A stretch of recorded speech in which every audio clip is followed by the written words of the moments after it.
Ben Gurion's flag, the Bible insignia of Israel is a bush that's not burned. I am the Lord, therefore you sons of Jacob are not consumed. And doctrine is a picture of the survival of the nation of Israel in the tribulation. The furnace was heated 7 times more than it was wont to be heated. The tribulation is going to be 7 times as bad as Adolf Hitler, if you can imagine it. Now, he killed 6 million Jews. But if it's 7 times that bad, he'll kill every one of them down to about a handful. And so it's going to be 7 times as bad as it was then. All right, 21. Then these men were bound in their coats and their hosen. Now, ladies' hosiery or hose have now come to mean a stocking. But, of course, originally it meant a pant. And they now have combination stocking and pants together. But the old dress and much of through the Dark Ages was a thing like this, and the man's body looked like that, with the boot here. And this thing was called hose. Now that thing there was cloth. It wasn't naked, but it was cloth around the leg. And it's the old Germanic, lederhosen, leather clothes. So the word hose occurs here. It's Old English and Germanic for their clothes and regular clothes. All right, these men were bound in their coats, their hosen, and particularly the bottom part, and their hats and their other garments, all the clothes on them, and cast amidst the burning fiery furnace. Therefore, because the king's commandment was urgent, and the furnace exceeding hot, the flame of the fire slew those men that took up Shadrach, Meshach, and Abednego. Now, it doesn't say how that thing is done, but it's like the door to a blast furnace where the door is suddenly open and then you throw whatever is in.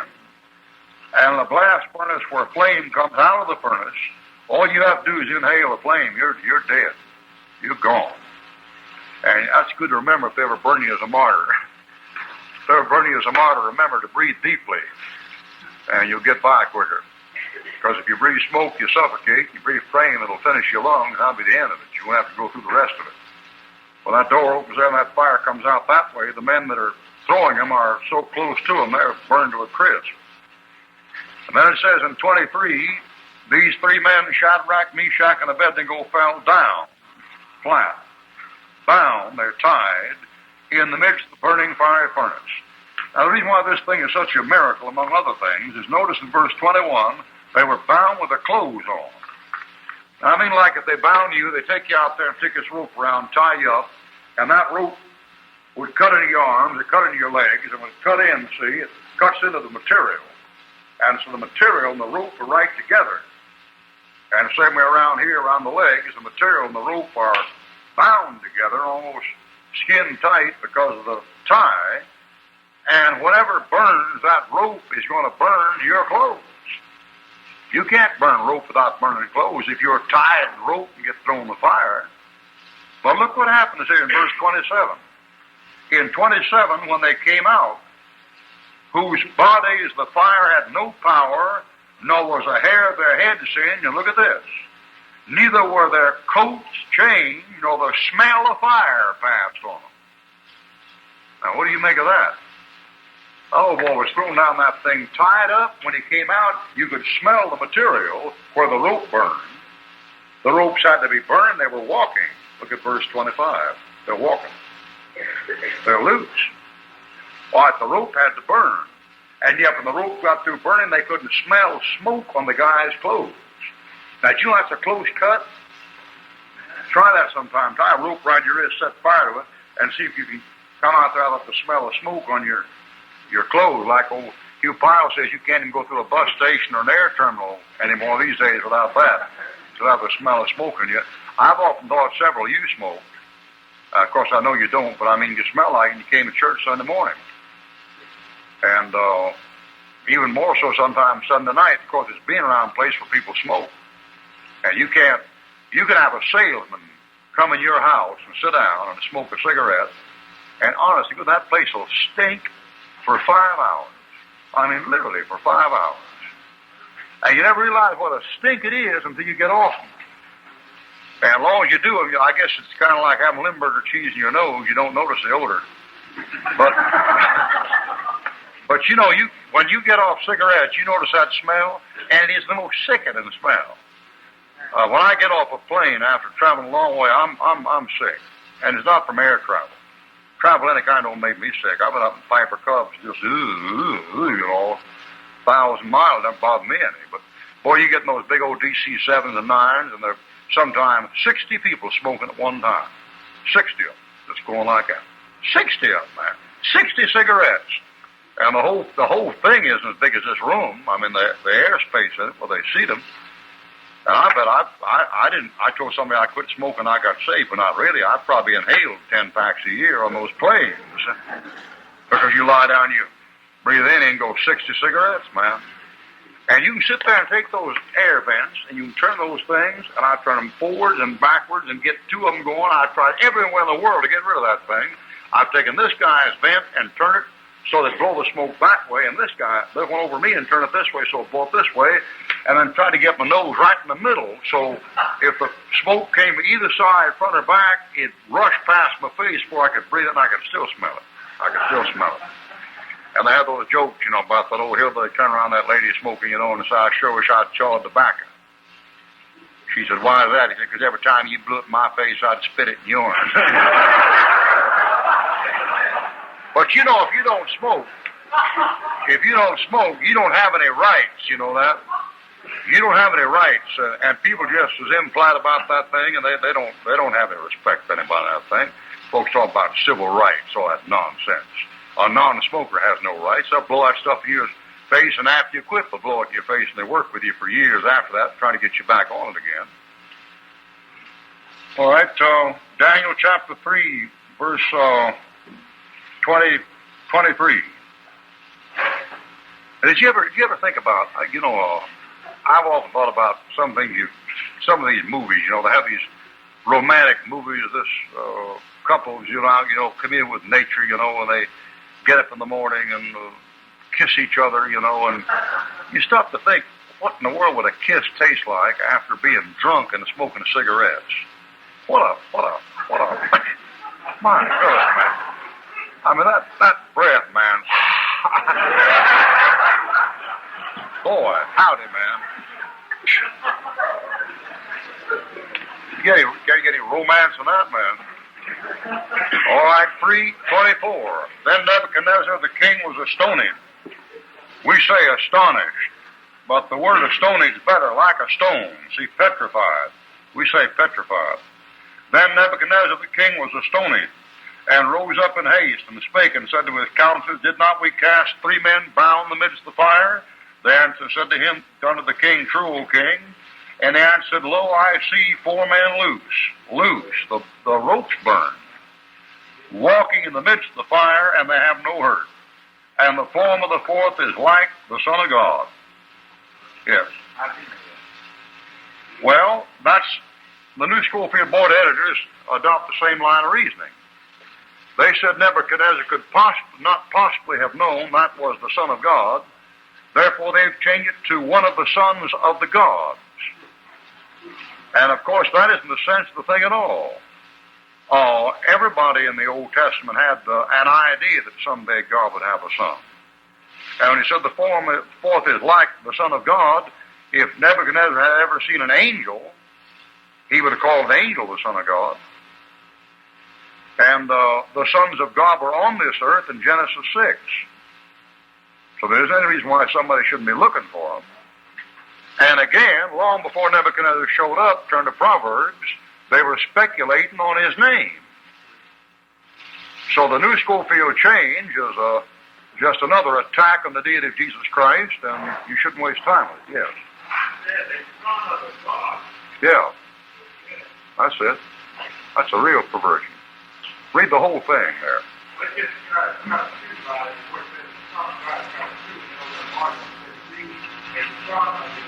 Yeah. Well, that marginal note now is in the New Schofield Bible as part of the text. And then it's advertised as the King James Bible. That's not the King James Bible. The King James Bible says the Son of God. Yes, question. I think it's pretty evident, though. The man saw the glorified Christ. He wouldn't have any doubt about who he was. No, or he'd make an offer. But even naturally, he wouldn't have, he'd know what it was. Yep, or at least he'd say what any person would say. See, and that what they'd say in these days would be a Son of God. Yes. Well, wasn't there something special about that fourth one? He saw 4 men walking, and one of them, Yeah. it would be like I saw 4 of them, one of them must be the Son of God. I saw 4 of them, and one of them was like the Son of God. Is there something different about that? Yes, yeah. Must have some kind of a shine around him. Or might not be walking. Might just be standing in the air. All right, look at Proverbs 30, verse 4. You notice this speculation back here about God having a son and his name even given. Proverbs 30, verse 4. Who hath ascended up into heaven or descended? Who hath gathered the wind in his fist? Who hath bound the waters in a garment? Well, any Old Testament saint knew who that was. It was the Lord. Who hath established all the ends of the earth? Well, they all knew who that was. But look at here. What is his name, and what is his son's name, if thou canst tell me? Verse 5, his name is the Word of God. That's written 600 years before Nebuchadnezzar was born. And wasn't Nebuchadnezzar taught by Shadrach, Meshach, and Abednego? And wasn't he taught by Daniel? And wasn't Daniel learned in all the secrets and a revealer of secrets? And didn't Daniel know the Old Testament and teach to the king? Therefore, the translators of the New Schofield Bible are greatly in error, not knowing the Scriptures nor the power of God. And that means the whole poor, no matter who they are. Yes. Yeah, that's what he was reading over here, Brother Martin. Yeah, but that's right. Of course, that's margin, see, you're reading. The New Schofield has it in the text. Yes.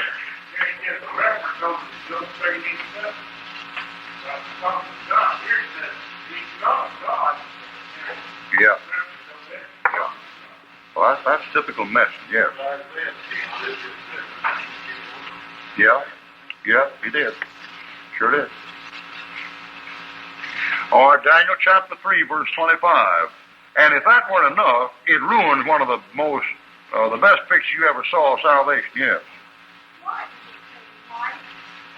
Like? Well, that's evidence that Nebuchadnezzar is not too sure. In other words, he didn't say, I see 3 or 4 men loose, and they have no heart, and the form of the fourth is the Son of God. The fact that he said like shows that he had never seen the Son of God, see, and just made a likeness, which is even more proof that the thing is worded right. Now that destroys one of the greatest pictures in the Bible of salvation, the greatest picture of deliverance you'll ever see, because it goes to show that when you have the fiery trial, the Lord goes with you. And the Lord's in the furnace with you. And the Lord will get you through, see? And you make that like the sons of the God. Well, the sons of the God is not going to help me out any. But the Son of God is, yes. You wasn't sure if there was eyes like fire here like this. Might have, yeah. Yeah. Yeah, like that. Yes. I know what you said about we just what do you do to someone who gets You say that's proof that Nebuchadnezzar wasn't dogmatic and he didn't know the Son of God when he saw him. That's proof that the reading is right. Of course, I know what you mean. You deal with some people, and you can't tell them nothing. And when you deal with those kind of people, the best thing to do is say, well, who taught you it shouldn't be the Son of God? It wasn't the Lord. Now, that's the trouble with all these people. They say, well, this reading here should be this and should be that. Let me ask you this. When you first picked up your Bible and read that, who told you that thing was wrong? When you read that thing there, did you say to yourself, the Lord said, now, you see that right there? That's a mistake. It should have been this. You know something? The Christian in this building ever picked up his Bible, read his Bible, and the Lord showed him mistakes in it. I don't believe it. I just don't believe it. I bet you every mistake you ever thought you saw in there, somebody showed you. Lord didn't show it to you. What? Where they learn. Some other fella. In Genesis 3. Yeah. Right, but see, that's radical. That virgin found of Job was that, and then the Lord gave him some gospel. Yeah, Joe Smith. Joe Smith. Yeah. The form of the Lord is like the Son of God. It looks like he has some kind of past revelation. Lines up it's like the Son of God. Well, you see what you're doing? You're saying, I know the Son of God is Jesus Christ, right? And that was Jesus Christ in there. Therefore, if Nebuchadnezzar said it's like the Son of God, he must have seen Jesus Christ. He wouldn't say that's what reading into that. Now, from Nebuchadnezzar's standpoint, he doesn't know Jesus Christ. He doesn't know God's Son. He looks in there and sees this shining angelic being. And he's heard Daniel talk about the Lord and talk about the Messiah. And he's heard talk about the sons of God. And he knew the sons of God were on there. He takes one look at that thing, and he said the form of that fourth one there is like the Son of God. Now, that's what's going on. It's just that simple. Now, we know the doctrinal implication. Nebuchadnezzar doesn't. He's just astonished. Yes. There you go. There you go. There you go. Angel of the Lord. All right, 3:25. Lo, I see 4 men loose, walking in the midst of the fire, and they have no hurt. And the form of the fourth is like the Son of God. Now, we know it was. He doesn't. But he says it's like. The form of the fourth is like the Son of God. Now, what would you say if you looked in the furnace and you saw 3 guys walking around there, and then right beside them you saw something stand there 12 feet tall with a glow all around it, see, in fine linen, white and clean, standing there, and feet like burned in a furnace of brass? What would you say?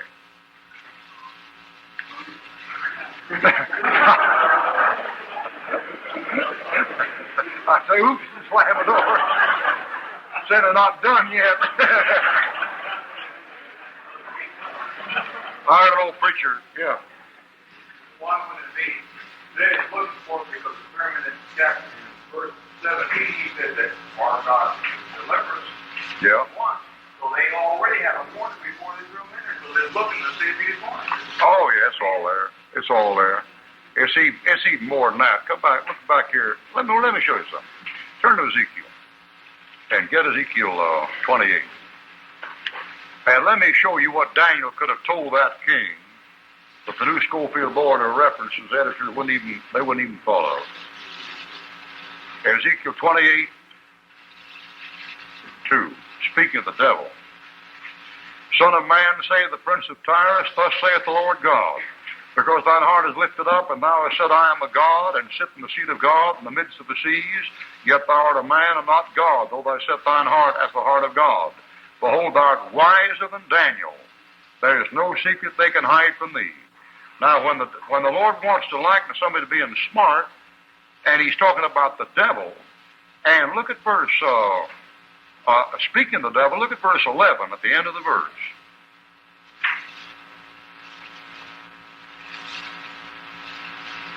Now, when he likes the devil with wisdom, he likes him to one man on this earth, and that was Daniel. And he said, you're wiser than Daniel. Daniel must have been pretty smart. The Lord is going to compare a man with the devil and fix out one man that says he's wiser than that man right there. That man must know something. You don't know what Daniel told him. Daniel might have told him the Son of God was going to show up one of these days, might have drawn him a picture. You don't know. You don't know what in the world he told him. Yeah.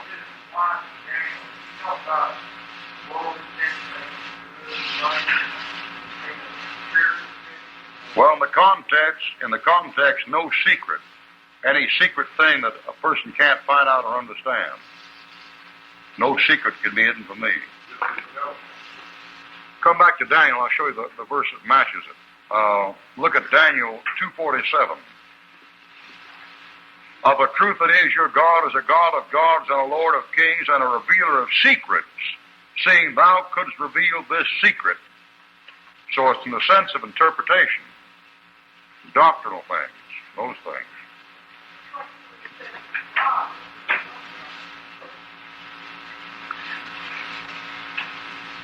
Yeah, but of course he'd heard about the sons of God, and he might have known that no man could see God.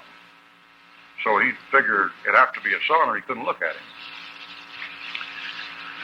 Our old time preacher said when they got in there, they got down there and fell on that fire, and they got up and began to walk around. And one of them said, "Are you comfortable?" And one of them said, "No, it's kind of chilly in here." The guy said, "Well, I'll loan you my coat, So they put on the coat and got to walk up and down. I heard Bob Jones Sr. preach that one time. He had them, jumping up and down to keep warm and blowing icicles in the breath, And the Lord showed up and gave him a fur coat and all that, All right, 26. Now, this shows that God would go into the furnace, and Lord help you bear it. And he said this, quote, I've got it written down there. One of them says, when they got out of the fire, somebody said, wasn't the hottest blaze in there? And one of them said, it was a little chilly. He said, we're walking up down there changing coats, and somebody came along and said, lovely weather we're having, isn't it? That was the Lord coming through there. All right, 26. Then Nebuchadnezzar came near to the mouth of the burning fiery furnace, and spake and said, Shadrach, Meshach, and Abednego, ye servants of the Most High God, come forth and come hither. Come out and come over here. Come forth and come hither. Then Shadrach, Meshach, and Abednego came forth in the midst of the fire. And the princes, governors, captains, king, counselors, being gathered together, saw these men, upon whose bodies the fire had no power, nor was a hair of their head singed. That's rough. That's rough. Not a hair of the head singed. Neither were their coats changed in the sense of in their appearance. They were the same. They looked just like they did when they went in. Nor the smell of fire had passed on them. And that means the Lord is able to get you through it unscathed and unhurt. And you talk about a perfect example of it. Someday the Bible says someday the heaven and earth will melt with a fervent heat, and all the works will be burned therein. When that thing burns up, the whole heaven and earth explodes in fire. You step out the other side, you don't have a smell of fire on you, not a hair of your head sing. It's not burning. That thing, and that isn't all. People living on this earth here in the flesh, when that thing blows up, they're not saved. They go right out in eternity without the smell of fire on them, for the whole thing blew up. So the Lord's able to make some close cuts. And I don't know what it'd be like to be burned at the stake. I hope they don't burn me too soon before the Lord comes back or something. But I have read of martyrs who, when they burned, they must have had some of that. They must have experienced some of that because the testimony showed that they didn't feel anything. One of those martyrs at the stake said, behold, you papists. He said, you're always looking for a miracle. He said, behold me, I feel no pain. This flame to me is as sweet as a bed of roses. That's something to say, man, that fire licking up your feet and up your stomach. And I read another account of an old martyr. They had him on the rack, and they tortured him and tortured him and tortured him. Finally broke every bone in his body and cut him to pieces and took him off the rack and left him to die. And somebody asked him, didn't you hurt when you were on the rack? He said, no. He said, matter of fact, I didn't. He said, I did for a while, but he said, there suddenly stood by me a young man in white clothes, and he had a wet towel he kept mopping my forehead with, and he said, give me something to drink, and he said it was very comfortable, and he said, as a matter of fact, I hated to get off. And the old skeptics, they have one, they say, no man is happy on the rack. That's the old skeptic saying, see. And we don't being happy and having joy as a Christian, and yet, there's some things you'll be called to go through, maybe some of you, and maybe me, that honestly you just can't be happy in. And the old skeptics, they say, no man's happy on the rack. You see, that's the old saying. And those old sayings they're the rule, but there are exceptions. For example, the devil says to God, he says, does Job fear God for naught? Skin for skin, all that a man hath to give for his life. That's true, as a rule, see. Skin for skin, a man will do anything to stay alive. Anything. But not always. Some men don't care that much about life, see. The old skeptic says, every man has his price. Every man has his price, see. Well, that's the rule. But then there's exceptions, see. There's some men you can't buy. Rudyard Kipling said to a graduating class at Harvard University, he said, you're going to get out of here. Most of you look like rich people and come from rich parents. And he said, you've had most of what you want in life. He said, someday when you get out in the world, you're going to find a man you can't buy, and then you'll never realize how poor you are. What he said, old Rudyard Kipling. Someday you'll find a man you can't buy, and then you realize how poor you are. So the exceptions prove the rule, and I wouldn't say a man is happy on the rack, but I couldn't say no man is happy on the rack because I've read accounts of men who were. All right, 3:28. Then Nebuchadnezzar spake and said, Blessed be the God of Shadrach, Meshach, and Abednego, who has sent his angel. There it is, reference. Verse 25, the Son of God. Paul calls Christ the angel of the Lord in Galatians 4. Paul calls Christ the angel of the Lord in Acts chapter 28. He said, There stood by me this night the angel of God, whose I am and whom I serve. And said, Fear not, Paul, so forth and so on. All right, who has sent his angel? He understood that. See, Nebuchadnezzar knew that for sure. See, he didn't say like an angel. He said angel. I mean, Nebuchadnezzar knew one thing. He knew what an angel of the Lord looked like. All right, he said who sent his angel and delivered his servants that trusted in him and have changed the king's word and yielded their bodies. They might not serve nor worship any god except their own God. That's a beautiful sermon there. 28, point number 1. Blessed be the God of Shadrach, Meshach, and Abednego. Salvation is of the Jews. Blessed be the God of Abraham, Isaac, Jacob. It's a Jewish God. Blessed be that God's blessing. Number 2, he sent his angel, Christ. Christ called the angel of the Lord. He sent him. Christ came down here, made a little lower than angels, died on the cross, went back to glory. Was seen of angels. What's all that? The usual right?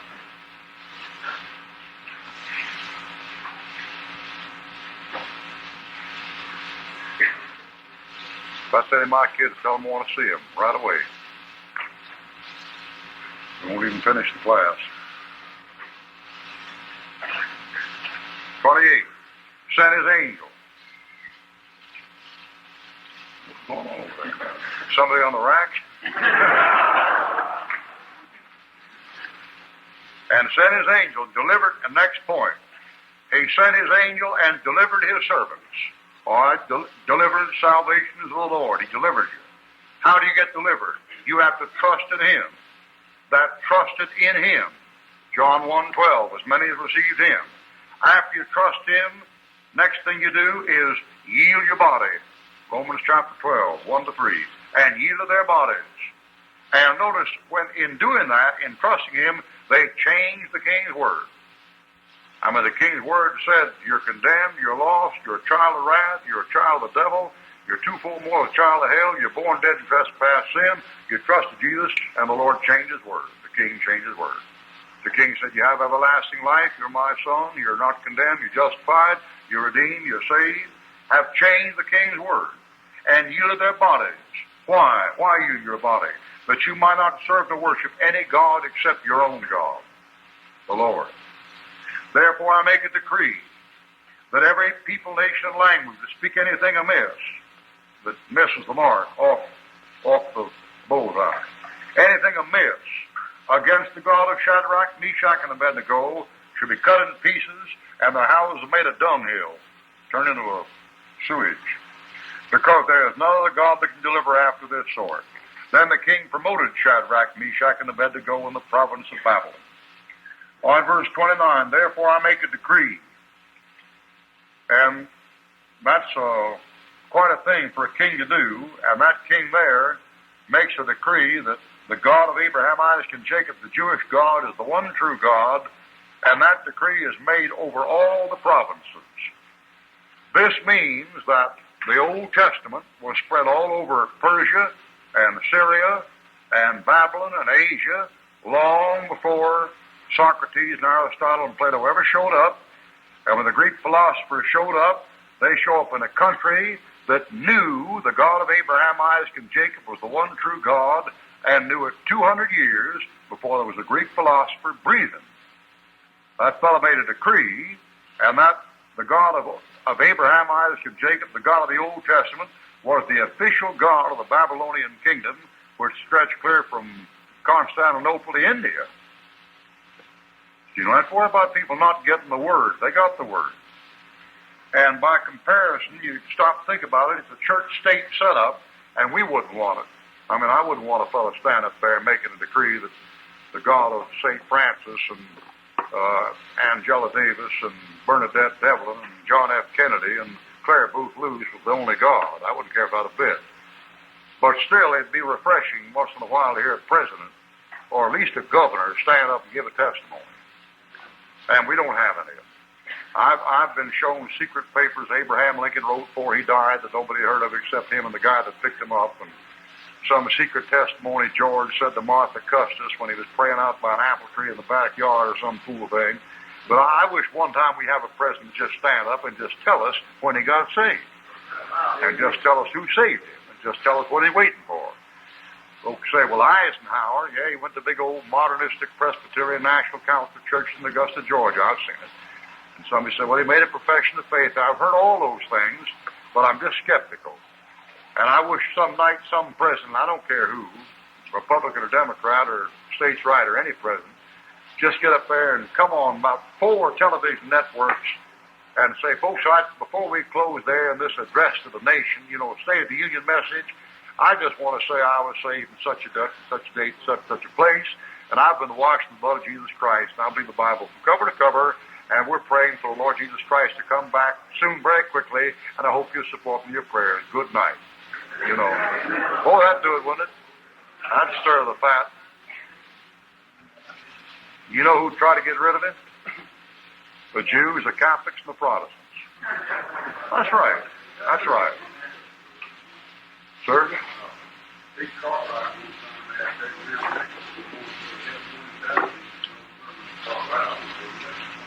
Yeah, I read that. He was saying Peter Cartwright asked Abraham Lincoln one time if he wanted to go to heaven, and he said, no, I want to go to the legislature. That's typical Abe, honest Abe. All right, I'm going to close here for tonight. It seems like I had some announcements. I don't know what in the world they are.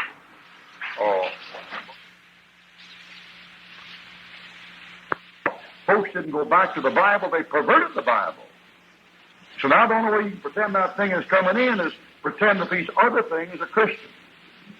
Welfare is Christian. The United Drive is Christian. How many of your fellows' bosses put the pinch on you for the United Drive? You know something you don't give, you know what they'll think? They'll think you're not a Christian. See? And they'll blackmail you into giving and force you to give and prosecute you if you don't give. I mean, you help these poor folks, I talked to a man one time that tried to run down the leaders, the United Drive, the national leaders, and he couldn't find one of them.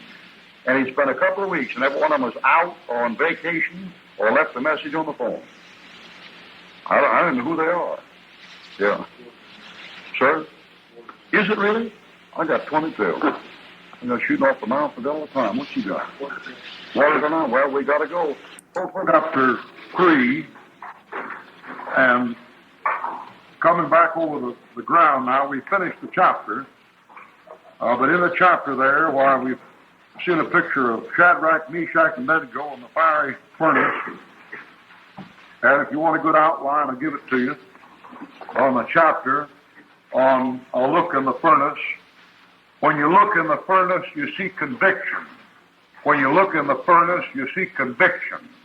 But I mean, when Nebuchadnezzar opened that door and looked in there, he saw 3 young men that would die for what they believed. See? The furnace shows our convictions. The furnace of the fiery trial shows what we really believe and what we don't believe. And Peter says, beloved, think it not strange concerning the fiery trial, which is to try you as though some strange thing happened unto you. And when that fiery furnace starts, then you see conviction. Or in the furnace you see consecration. Consecration. That is, those fellows trusted in the Lord God, and they yielded their bodies, he said, see? So when the fiery trial comes, then you see who's turned themselves over to the Lord and who haven't. All right, then in the fiery furnace, you also see grace. You see grace. Because it was the grace of God that kept them from burning. You'd allow that, wouldn't you? I mean, let me ask you this. Did Shadrach, Meshach, and Abednego, did they deserve to come out of there unburnt? Doesn't the Bible say the wage of sin is death? Doesn't the Bible say all have sinned? Shadrach, Meshach, and Abednego were sinners, weren't they? Well, they deserved to die then, didn't they? But they got out. Grace. If you look in the fire furnace, you see liberty. You see liberty. Bible says those men were loose and walking in the midst of the fire and have no hurt. Liberty. So sometimes under severe persecution and severe testing and severe trial, the soul and the spirit at those times are more free to worship God and more free to obey God than any other time. Liberty. And last of all, in the fire furnace, you see protection. Protection. Nebuchadnezzar said the Lord sent his angel and took care of those people because they trusted in him. Protection. In the fiery furnace. All right, Daniel chapter 4, beginning at verse 1. Nebuchadnezzar the king unto all people, nations, and languages that dwell on all the earth. And of course, that's all the known earth at that time. Peace be multiplied unto you. I thought it good to show the signs and wonders the high God hath wrought toward me. When he says signs and wonders, it reminds you of 2 Corinthians 12:12, where Paul says, truly the signs and wonders of an apostle were done. So here we have a case where Shadrach, Meshach, and Abednego and Daniel are doing signs and wonders, getting through lions' dens and furnaces of fire like the apostles did, and they're showing the apostolic signs and wonders before the apostles show up. And notice these apostolic signs and wonders are not only shown toward Shadrach, Meshach, and Abednego, that guy's name, I never can pronounce it. The other one, Shadrach, Meshach, and the other one. And they're not only shown to them, but they're also shown to Nebuchadnezzar. Nebuchadnezzar is a Gentile. He's a Gentile. And so in 1 Corinthians, you not only have apostolic sign, the wonders from the 12 apostles and Paul, but you have them given to the Corinthian church while the Lord was dealing with Israel. All right, 4:3, how great are his signs, how mighty are his wonders. His kingdom is an everlasting kingdom, and his dominion is from generation to generation. Now, of course, he's talking there about God's dominion in the sense of ruling things on this earth from heaven. And he's not necessarily talking about God being on the earth. Look at verse 17. This matter is by the decree of the watchers and the demand by the word of the holy ones, to the intent the living may know that the Most High ruleth in the kingdom of men. In what sense? In the sense that he giveth it to whomsoever he will. In that sense. Look at the end of verse 25, right toward the end. Till thou know that the Most High ruleth in the kingdom of men, and giveth it to whomsoever he will. All right, who gave, or rather, to whom did God give the kingdom of this earth? He gave them to the devil. So you want to learn the distinction between the kingdom of God, the kingdom of heaven, the kingdom of Satan, and the kingdom of men. And those are different things. Well, it's the kingdom of God. The kingdom of God. The kingdom of God, wherever it occurs, is a reference to a kingdom made up of spiritual beings. Spiritual beings. Any place it occurs. Even where he says in the millennium, the kingdom of God, when it comes, and when you enter the kingdom of God, when you see the kingdom of God, when he talks about those things, he's always talking about a spirit situation. For example, Romans chapter 14 of this dispensation, the kingdom of God is not meat and drink, but righteousness, peace, and joy in the Holy Ghost, Spirit. When the Lord comes back to this earth and sets up the kingdom of this earth, the kingdom of God will be on this earth, but it'll have in it spirit beings. It'll have on it beings that are flesh and bones that have no blood in them. It'll have glorified bodies on the earth. So it's the kingdom of God.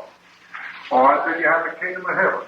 The kingdom of heaven is always a reference to an earthly, literal, physical, visible domain which God sets up.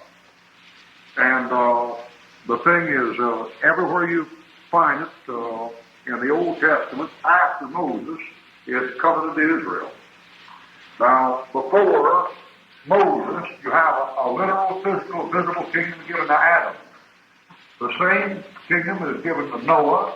The same kingdom is given to Abraham, but then out of Abraham's seed, it narrows to Isaac, and out of Isaac's seed, it narrows to Jacob, and out of Jacob's seed, it narrows to Judah, and it stays on Judah until Jeremiah 22, when the children of Israel go into captivity. It stays right there. So the kingdom of heaven is always earthly, literal, physical, visible kingdom. When the kingdom of heaven comes back on this earth at the millennium, then the prayer will be fulfilled, thy kingdom come, thy will be done, on earth, as it is in heaven. And when Jesus Christ went back to glory, the disciples said, Lord, wilt thou this time restore the kingdom to who?